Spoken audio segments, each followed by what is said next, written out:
네, 감사합니다. 말씀 같이 읽겠습니다. 누가복음 말씀입니다. 누가복음 4장 9절에서 15절까지 신약성경 93페이지에 있습니다. 누가복음 4장 9절에서 15절까지 말씀입니다. 한 절씩 9절부터 15절까지 교독하고 마지막 절은 같이 읽겠습니다. 또 이끌고 예루살렘으로 가서 성전 꼭대기에 세우고 이르되 너가 만일 하나님의 아들이거든 여기서 뛰어내리라.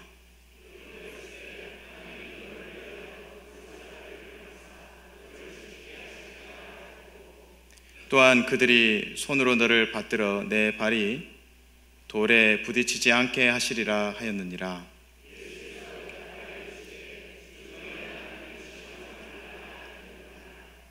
마귀가 모든 시험을 다한 후에 얼마 동안 떠나니라.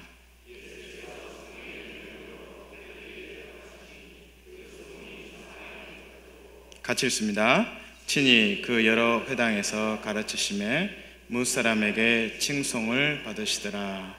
아멘.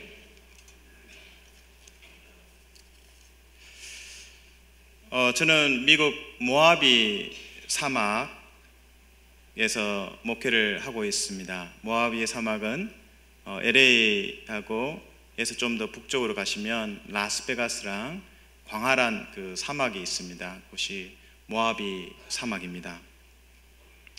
사막이기 때문에 물이 없습니다. 그래서 호수만 보면 흥분합니다. 제 아이들도 물이다!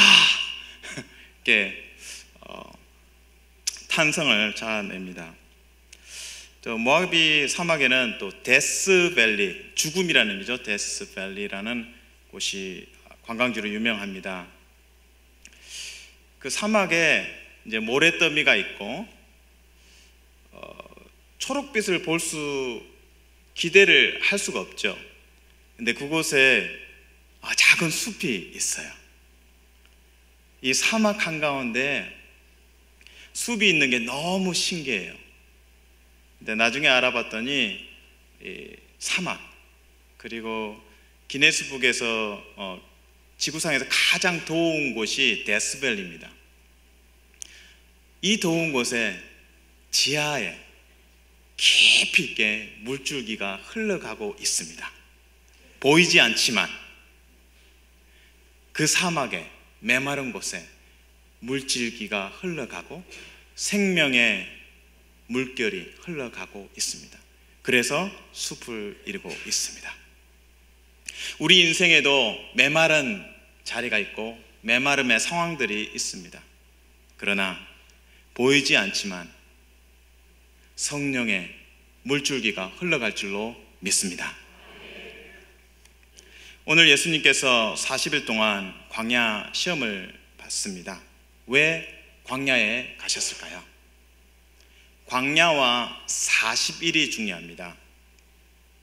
이스라엘 백성들은 구약에서 출애굽을 하고 그리고 가나안 땅으로 갑니다. 그리고 정탐꾼을 뽑아서 가나안 땅을 정탐하게 합니다. 40일 동안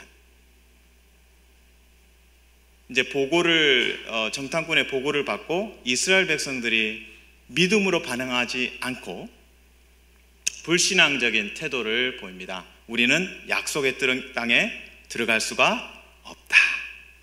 그래서 이제 광야 40년이 시작됩니다. 그래서 광야는 이스라엘 백성들에게 실패의 자리입니다. 하나님이 약속하셨지만 믿음으로 반응하지 않았기 때문에 실패와 수치의 자리입니다. 우리에게도 그런 자리가 있죠. 예수님께서 광야에 가신 이유는 그 이스라엘의 실패를 뒤집고 역전승을 이루어 주신 겁니다. 축구에서 전반전에 져도 후반전에 왕창 점수를 따면 최종적으로는 승리가 됩니다. 예수님은 이스라엘의 대표자로 광야에 들어가셨습니다. 그리고 이스라엘의 실패한 자리에, 수치의 자리에, 부끄러움의 자리에 들어가셨습니다. 그리고 시험 받으시고 이기셨습니다. 말씀으로 이기셨습니다. 그래서 이스라엘의 역사를 바꾸셨습니다. 우리 교회의 역사도 바꿀 수 있습니다. 우리 개인의 역사도 바꿀 수 있습니다. 나는 실패했고, 나는 모자라고, 나는 부끄럽지만 예수님이 그 자리, 실패와 수치와 눈물 나는 자리 들어가셔서 회복시키고 치유하시고 부활시켜 주실 줄로 믿습니다. 오늘 이 세 번째 시험, 사단이 예수님을 성전에 잘 모시고 가서 뛰어내리라고 유혹합니다. 그리고 하나님의 아들임을 입증하라고 합니다. 그때 예수님께서 말씀으로 반응하십니다. 여호와를 시험하지 말라. 근데 이 말씀은 신명기 말씀을 인용했고, 또 신명기 말씀은 사실은 출애굽기 17장까지 갑니다. 출애굽기 17장은 이스라엘 백성들이 광야에 나왔습니다. 물이 없습니다. 화가 납니다. 누구를 원망합니까? 모세를 원망합니다. 더 나아가서는 하나님을 원망합니다. 이스라엘 백성들이 이렇게 원망합니다. 아니, 우리를 죽이려고 광야로 데려왔구나. 우리를 몰살시키려고 데려왔구나. 구원의 역사를 베푸는데 몰살로 해석을 합니다. 인간의 연약함이죠. 오늘 이 마사의 사건 속에서 모세가 하나님께 울부짖습니다. 그리고 하나님께서 말씀하십니다. 지팡이를 들어라. 어떤 지팡이요? 나일강을 쳤던, 하나님의 기적을 베풀 때 사용했던 지팡이를 들어라. 바위를 쳐라. 생수가 터져 나왔습니다. 이 교회 안에 여러분의 도전과 문제가 있습니까? 그것이 바위처럼 너무 단단하죠. 하나님께서 이 밤에 생수를 우리에게 공급해 주실 줄로 믿습니다. 오늘 이제 우리 삶의 시험을 이기는 세 가지 방법을 같이 나누고자 합니다. 첫 번째입니다. 화면을 보여주시죠. 사건이 말씀이 됩니다. 같이 한번 따라할까요? 사건이 말씀이 됩니다. 말씀을 한번 보여주시죠. 같이 읽습니다. 시편 105편 17절 19절 시작. 그가 한 사람을 앞서 보내셨으며 요셉이 종으로 팔렸도다.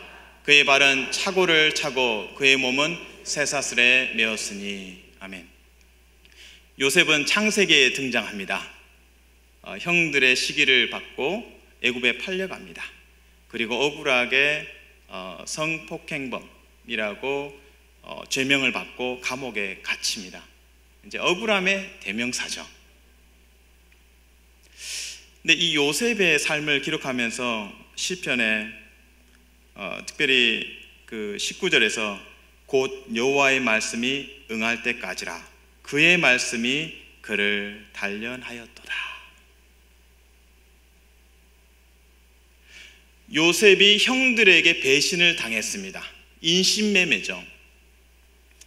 그리고 여주인의 모함을 받아서 감옥에 갑니다. 이런 사건들이 너무 억울하죠. 화병 날 지경입니다. 그런데 그 상황들이 요셉에게는 말씀으로 변화되는 역사가 일어납니다.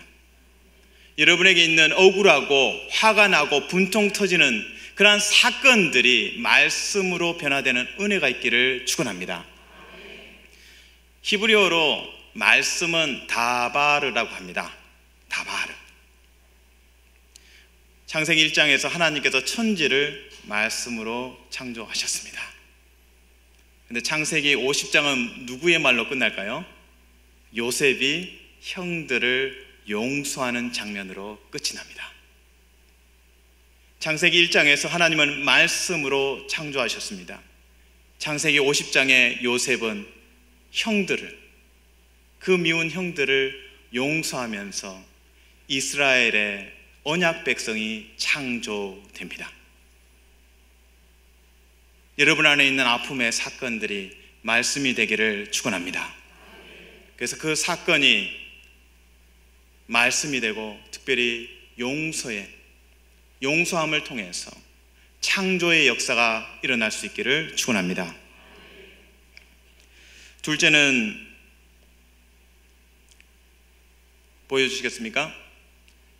성령 충만과 시험이 공존합니다. 같이 읽습니다. 성령 충만과 시험이 공존합니다. 말씀 누가복음 4장 1절과 2절입니다. 같이 읽습니다. 시작. 예수께서 성령의 충만함을 입어 요단강에서 돌아오사 광야에서 40일 동안 성령에게 이끌리시며 마귀에게 시험을 받으시더라. 이 모든 날에 아무것도 잡수시지 아니하시니 날수가 다함에 줄이신지라. 1절에서 보시면 성령의 충만함을 입어, 그리고 40일 동안 성령에게 이끌리시며, 성령에 대해서 이야기합니다. 성령 충만과 성령의 이끄심. 아멘. 근데 2절에서 반전이 일어나죠. 마귀에게 시험을 받으시더라. 동전은 양면이 있습니다. 성령 충만과 시험 받음이 같이 존재합니다.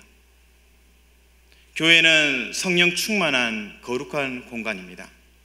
그러나 이 공간 안에서도 시험이 있고 눈물이 있고 한숨 쉴 때가 있습니다. 예수님께서 사역하실 때도 폭탄 선언을 한번 하셨습니다.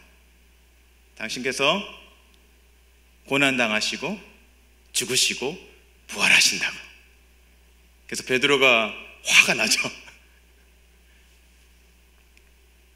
예수님을 따라가는 그 제자도의 삶에서 인기 있고 사람들이 몰리고 오병이의 기적이 있고 그것만 취하고 싶은데 예수님의 고난과 죽음을 이야기하니까 부담스러운 거예요.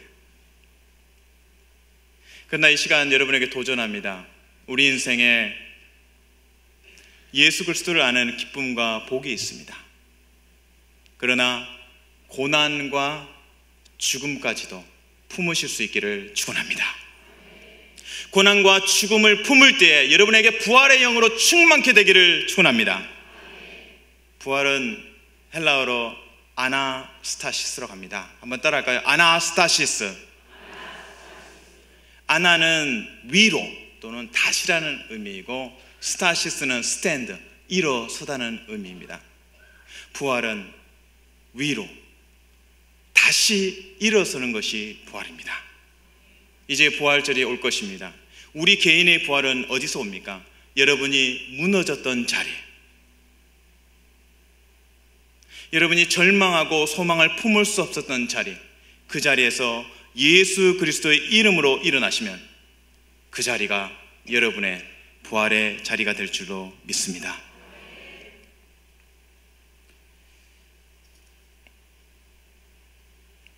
그래서 우리 인생에는 성령 충만과 시험이라는 두 가지가 항상 공존합니다. 이스라엘 백성들이 경험했던 이 선과 악, 성령 충만과 시험의 장면들이 많이 성경에 대두됩니다. 한 가지만 예를 들어보겠습니다. 이스라엘 백성들이 약속의 땅을 소개받을 때 그 캐치프레이즈라고 할까요? 문구가 무엇이었습니까? 약속의 땅에 가면 뭐가 많다고요? 두 가지. 밀크 앤 하니, 젖과 꿀이 넘친다. 다시 말해서 풍성하다는 거죠. 풍성한 먹거리도 있고 모든 게 풍족하다. 이게 좋은 것이죠. 그러나 약속의 땅에는 누가 또 많습니까? 거인들이 많습니다. 젖과 꿀이 흐르는 좋은 것도 있지만 또한 도전이 기다리고 있는 것입니다. 여러분 인생의 거인은 누구입니까? 옆 사람입니까? 그 거인까지도 품으실 수 있기를 축원합니다. 그래서 다윗에게는 골리앗이라는 거인이 있었습니다. 원샷 원킬, 한 번 던져서 한 방에 죽였습니다.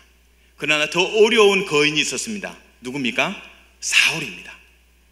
그리고 또 어려운 거인이 있었습니다. 압살롬 친아들이었습니다. 친아들이 자신을 해하려고 했습니다. 다윗의 인생은 거인들과 뒹굴며 살아온 시간입니다. 다윗에게는 기름 부심이 있고 성령 충만이 있었습니다. 그러나 그의 인생에는 거인들이 있었습니다. 이 광성교회에도, 그리고 여러분 성도님 삶에도 거인들이 버티고 있습니다. 그 거인들과의 만남을 통해서 다시금 예수 그리스도를 깊이 찬양하시고 승리하실 수 있기를 축원합니다. 이제 세 번째 광야 시험의 비결을 말씀드리겠습니다. 먼저 앞에 두 가지를 정리하면, 첫 번째로는 아픔의 사건이 말씀이 되어야 합니다. 요셉의 경우처럼. 두 번째는 성령 충만과 시험이 공존한다는 것을 받아들여야 합니다. 우리 인생에 하나님의 복도 있지만 고난까지도 끌어안을 때 우리 인생의 부활이 일어납니다. 세 번째 광야 시험의 승리의 비결은 십자가를 가지고 여러분의 인생의 바위를 치면 좋겠습니다. 한번 자막을 따라 읽겠습니다. 바위에서 샘물이 납니다. 성경에서 반석이라는 단어는 예수님을 표현할 때나 여호와를 표현할 때 많이 사용합니다. 그러나 한 단어로 또 반대적 의미로 쓰일 때가 있습니다. 바로 여기서 바위는 나에게 걸림돌, 나의 문제, 스트레스를 의미한다고 할 수 있습니다. 마사 무리바에서 이스라엘 백성들은 물이 없습니다. 갈증이 일어납니다. 그래서 누구를 원망합니까? 모세를 원망하고 하나님을 원망합니다. 그리고 시험하기를, 하나님이 우리 가운데 계신가 아니 계신가? 그런데 예수 그리스도께서 임마누엘, 우리와 항상 함께 하십니다. 오늘 이 세 번째 이 승리의 비결은 십자가를 가지고 바위를 쳐야 합니다. 모세가 바위를 칠 때 그의 손에는 지팡이가 있었습니다. 나일강에서 하나님이 베푸는 엄청난 기적의 동반자였던 지팡이가 있습니다. 그 지팡이로 하나님 구원의 기억으로 문제를 칩니다. 오늘 신약의 은혜 시대를 살면서 우리에게는 십자가라는 구원의 기억이 있습니다. 이 십자가의 기억을 가지고, 구원의 은혜를 가지고 여러분의 문제를 치며 생명수가, 성령이 터져 나올 수 있기를 축원합니다. 저에게는 용모를 보시면 아시겠지만 우리 남 목사님이 더 출중하십니다. 그거는 바로 잡고 싶습니다. 예. 겸손하셔서 그런 겁니다. 박수 한번 쳐주세요.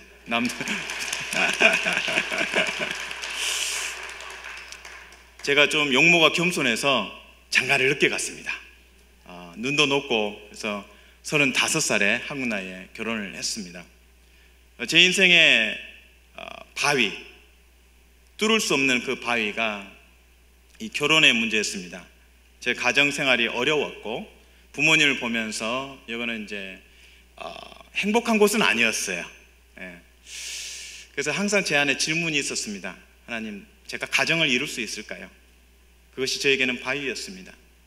그러나 교회에서 기도하면서 그 바위를 쳤고 결혼을 했고, 지금은 아들, 딸 잘 두고 또 미인을 얻어서 행복하게 살고 있습니다.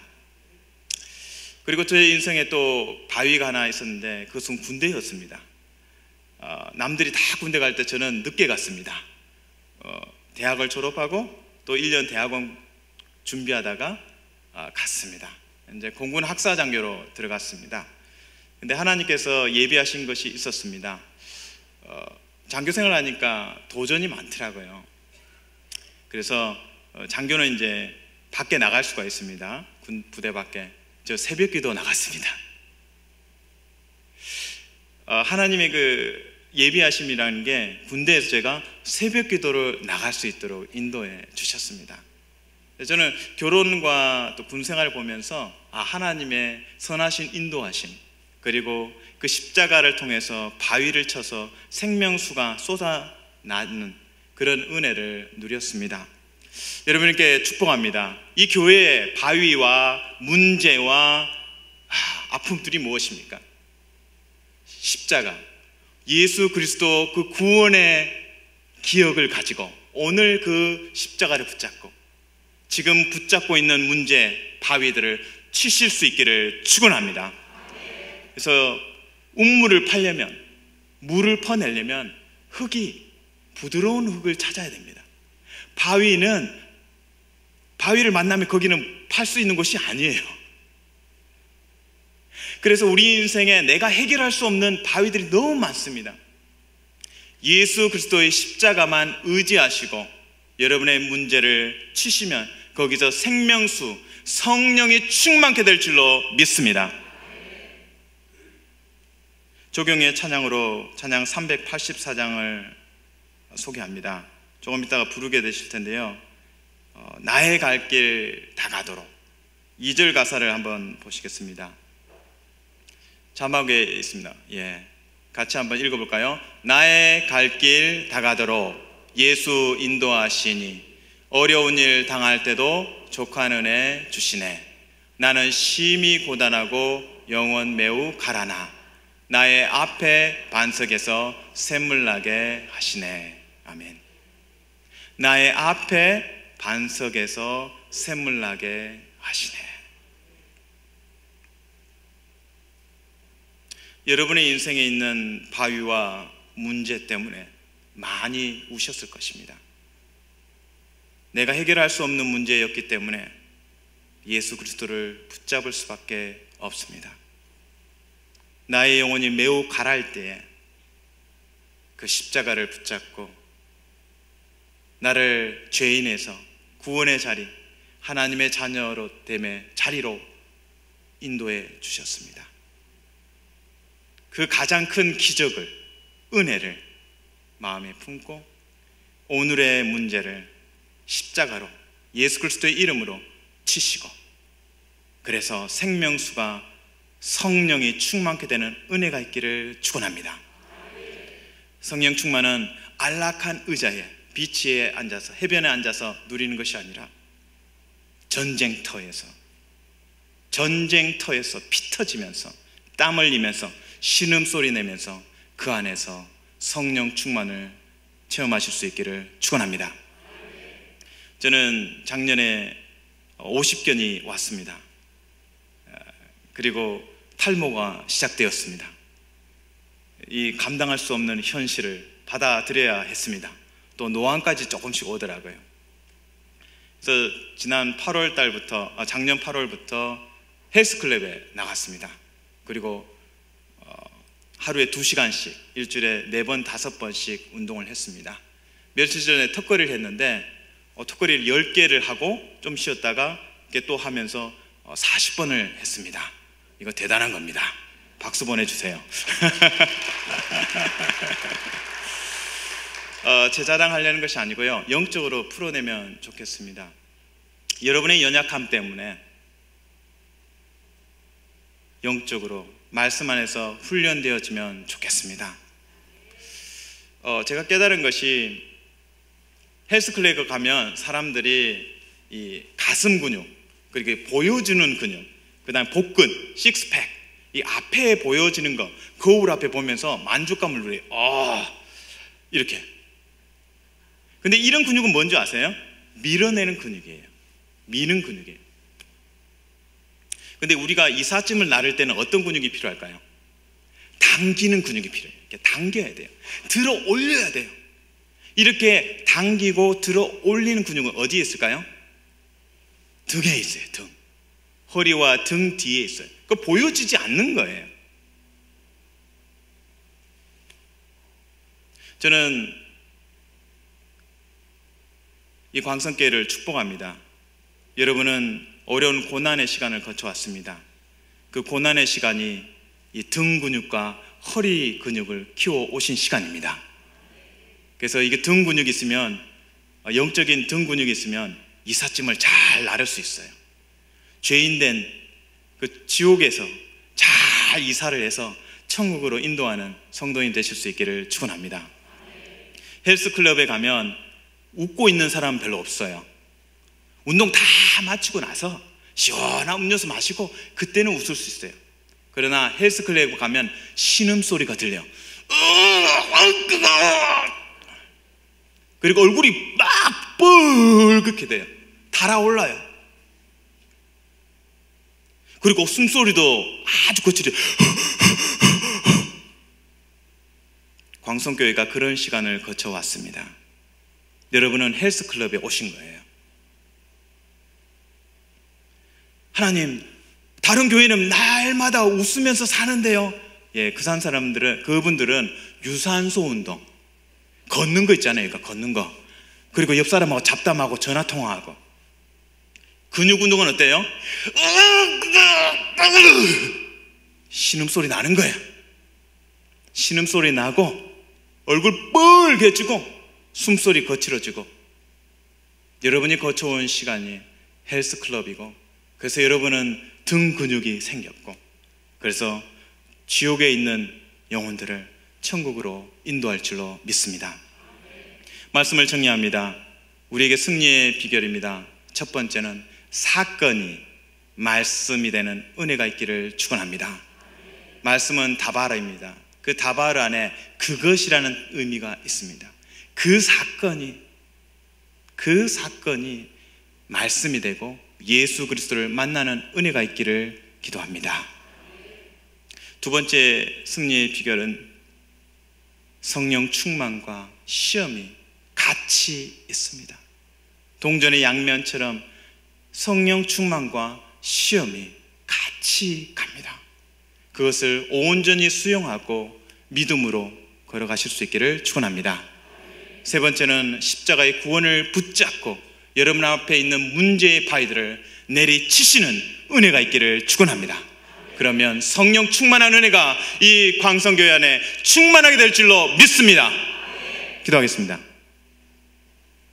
하나님 감사합니다. 이 광성교회를 향한 하나님의 축복의 메시지를 받습니다. 가나 혼인잔치에서 칭찬을 받습니다. 지금까지 좋은 포도주를 두었도다. 광성교회가 지금까지 좋은 영적인 포도주와 믿음을 간직했습니다. 하나님이 성도님들을 축복해 주시고 위로해 주시고 격려해 주시고 성령으로 충만케 하여 주시옵소서. 그래서 사건이, 아픔의 비극적인 사건이 말씀이 되게 하여 주시옵소서. 그리고 성령 충만과 시험이 함께 공존하는 그 진리를 깨닫고 믿음으로 찬양케 하여 주시옵소서. 그리고 십자가의 구원을 붙잡고 문제의 바위를 내리치는 은혜가 있게 하여 주시옵소서. 이 광성교회에 날마다 성령의 물줄기가 흘러가게 도와주시옵소서. 예수님 이름으로 기도합니다. 아멘.